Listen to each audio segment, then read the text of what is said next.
Bonjour, nous sommes à la ferme Ruisseau d'Or avec Mme Chantal Prévost. On a déjà fait un reportage, nous autres, Natacha avait fait ça il y a quelques semaines, sur les érablières, mais étonnamment, les érablières, ils ont donné du sirop encore une fois. Une chance. Une chance parce que ça n'aurait pas été drôle, on aurait fait la moitié de ce qu'on aurait dû.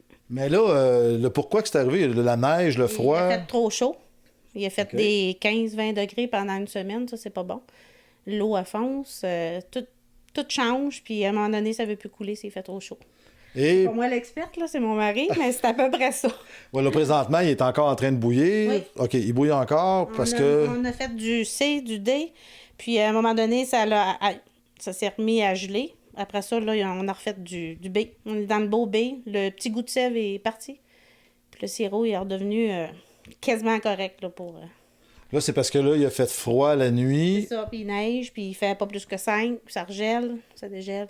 Ah bon, c'est le fun, au moins. Mais là, ça vous permet, avec le B ou le C, de faire des sous-produits. Des sous-produits, des recettes. Le monde, à cette heure, aime pas mal plus du B pour faire des puddings chômeurs, des muffins ou n'importe quoi. Mais en tout cas, la plupart du monde, c'est du B pour transformer. Okay. Puis là, je vois en arrière de nous, vous avez beaucoup de produits. Je vais prendre celui-là parce que moi, je pense que c'est la première fois que je vois une sauce barbecue en étagère comme ça, à l'érable. Expliquez-moi un peu, c'est quoi votre processus pour faire votre sauce barbecue, puis à quoi ça sert quand vous le vendez à vos clients? Bien, le processus, c'est qu'il y a de l'érable dedans. C'est tout ce que je peux dire. Bon. On n'en dira pas plus. C'est bon en maridane. On peut faire une trempette pour légumes avec. On peut mariner des cubes, des saucisses en fondu au lieu de la traditionnelle sauce mayo moutarde. Je vais le garder de côté parce qu'on va parler tantôt de justement de votre viande que vous avez en comptoir. Mais il y a autre chose. Moi, j'ai vu que vous aviez ici des mélanges à pain, des mélanges à crêpes, avec des fruits à l'intérieur. Avec des vrais fruits séchés. Là, moi, si je prends celui-là, mélange à crêpes au bleuet. Érable et bleuet. Ça veut dire qu'il y a un peu de sucre d'érable dedans, puis il y a des bleuets séchés. Fait que là, ça, les gens peuvent arriver avec ça, puis se faire des belles petites crêpes. Puis, la recette est écrite en arrière, rajoute les œufs, rajoute le lait, c'est tout. Et vous me disiez tantôt que vous étiez pour faire des dépliants. Oui, un petit dépliant, ça part de nos nouveaux mélanges à pain, parce que c'était pas clair tout ce qui est écrit dessus pour faire les mélanges à pain. Fait que dans le fond, on va faire un dépliant qui dit tout ce qu'on peut faire avec, mettons, la sauce, les mélanges à pain. Le mélange à pain blanc, on peut faire un pain au fromage avec. Pomme canneberge, on peut faire des bagels, puis ça va être écrit la recette, quoi faire. C'est pas juste un mélange à pain qu'on met dans la machine puis qu'on a un pain brun. Et là, ces mélanges-là vont pouvoir faire pain chocolat, pain... Fait que là, vous allez expliquer vraiment... Comment faire avec tel mélange, vous pouvez faire telle affaire. La même chose avec les mélanges à crêpes, on est en train de regarder, on peut faire des muffins avec, en modifiant le lait, la quantité. Puis... Dans vos points de vente, combien de points de vente vous avez ici, là, dans le coin où... Aux alentours, on est à la fromagerie, puis au métro. À Mégantic. Oui, à Mégantic. À part ça, on est dans la région de Sherbrooke, Magog, Danville, Drummondville. On est rendu aux éboulements. On est à l'extérieur, on vient de rentrer à Montréal. 30, 40, 50 places qui prennent pas tous les produits, mais les mélanges à crêpes, les pains, le sucre. Et vous faites aussi l'élevage de veaux. Oui.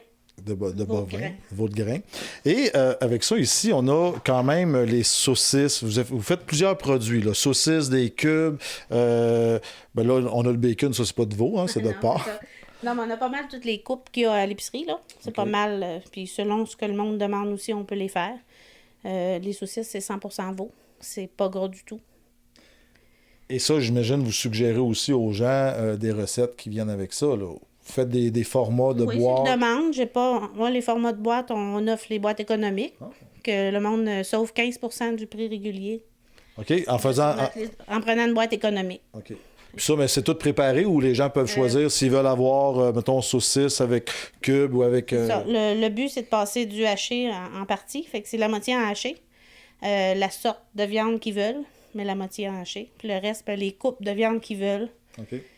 Puis on prend le prix comptant, puis ils payent 15% de moins. Mais le but, c'est 250$ de OK, c'est bon. De viande.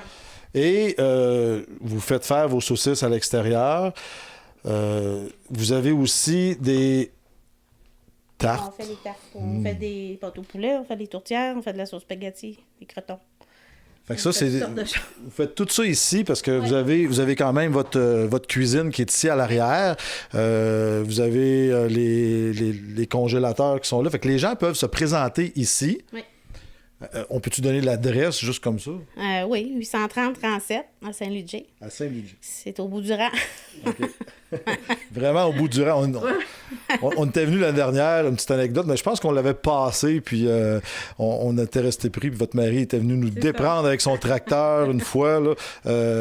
C'est la fois où on avait été justement chez vos voisins ici, le fromage. Oui, c'est ça, la chèvrerie. Oui, où ce que Natacha s'était fait grignoter les cheveux, on s'en rappellera toujours. Fait que là, ici, là, vous n'avez pas juste vos produits parce que vous vendez quand même là, des petites épices, des petits à côté. Fait que les gens peuvent arriver ici. Et je vois aussi, vous avez des petits... Oui, là, il n'y en a pas beaucoup, mais on fait des cornichons, on fait de la relish pinson. Je peux faire des confitures, je vais avoir des petits oignons, des betteraves marinées. Un petit peu de tout ça. Là. Combien vous êtes de gens qui travaillent ici à confectionner tout ça? Ici, moi. Et? En partie. Et moi. Okay. Fait que les enfants, ils aident, là, mais dans la confection comme telle, c'est assez difficile. Fait que ça peut arriver qu'ils aident, mais c'est de l'étiquetage, de l'emballage, de fermage de sac, des choses comme ça. Mais tout ce qui est pesé, puis la bonne quantité, c'est moi. Bien, merci beaucoup. Là, qu'est-ce qu'on va faire? C'est que moi, on va choisir un produit. Et la semaine prochaine, je vais aller cuisiner un de vos produits avec Claudia Vachon.